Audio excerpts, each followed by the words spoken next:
My Screencast-O-Matic stopped working, but I'm now going to do the reviewing and editing, which is SLO7, which is a cross-media content. Students learn different styles, choices, things like that. So one thing I wanted to do is when I was reviewing and editing, I wanted to show the difference between my Prezi.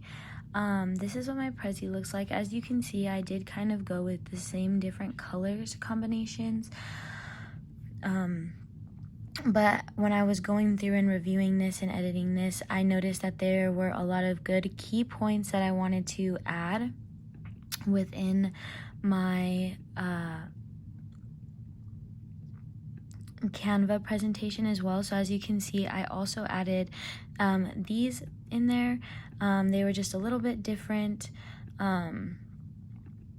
differently formatted, but I do think that this did help me review all of the necessary guidelines that I needed in order to complete this project.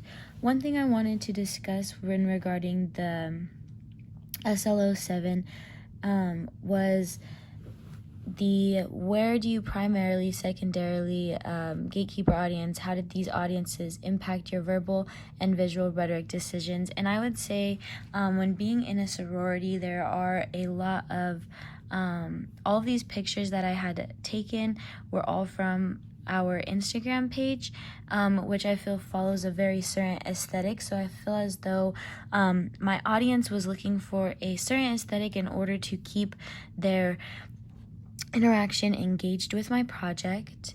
Next, I was asked, what challenges did I encounter when working with the stakeholders and addressing all four audiences, and how did I overcome them? When I was working with the stakeholders, we discussed many different things. We discussed these graphs that were used with questions that were asked during a meeting, and we had talked about different members being able to speak to them to see how they were impacted, and I feel like this really helped bring a lot of the project together. As well, in my discussion part of my project, we talked about how there was a lot of different research that we had to conduct in order to make sure that this was something that all of our sisters would enjoy, which at the end of the day was one of our biggest goals. And then I was also asked what kind of feedback I got when creating my recommendation report.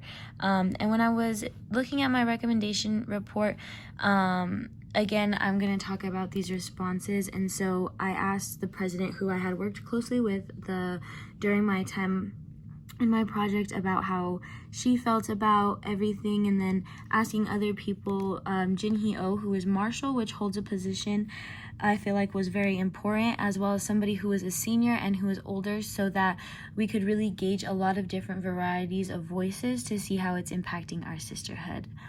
And I feel like SLO7, which is reviewing editing, has really helped me reach out towards other people to make sure that this project is beneficial not only for the president to view, but also for all sisters to be able to enjoy.